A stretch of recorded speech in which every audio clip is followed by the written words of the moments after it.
After the retreat of Russian troops from Liman in the fall of 2022, the issue of restoring control over the northern part of the DPR has become acute. This is necessary to restore the territorial value of the Russian region temporarily occupied by the AFU. At the moment, Russian troops are separated from Liman by several settlements, for which there is heavy fighting. For a long time, the Russian troops made attempts to break through to Torsky and Zarychny from the east, from the direction of Kreminna. However, none of them were successful. Each time, the assault groups rolled back, losing equipment under drone strikes and mines.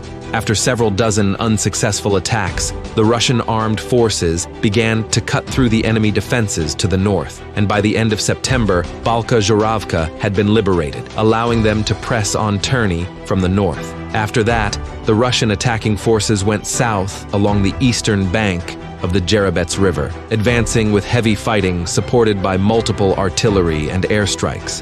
Novosadov was liberated, and by the end of October, the advance groups had clinched Terny.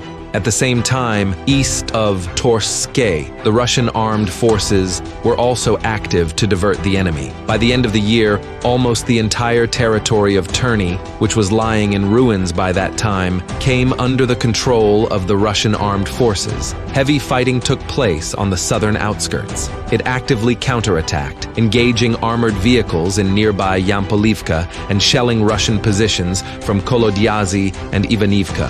As early as January, Russian troops forced the Jerebets River and liberated Ivanivka, marking an offensive toward Kolodyazy. This made it possible to mop up the remnants of the Terny and fight for Yampolivka. On both directions, there were heavy counterbattles. However, the Russian attackers still managed to take the strongholds that precede the passage in the well, and the battle for the settlement officially began.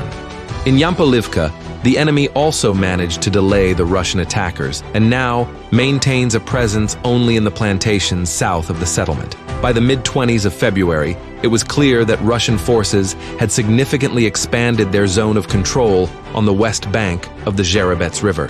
After several days of assaults, the enemy had lost about half of the fortified area between Nov and Kolodyazy. By the current moment, fighting continues in the Kolodyazy-Torsky sector. In case of successful advance of the Russian armed forces, we can expect an entrance to Torsky and Zarychny from the north, and this will open the road to Liman and Drobyshev, which are the key not only to the road to Sloviansk, but also to advance in the neighboring Siversk direction.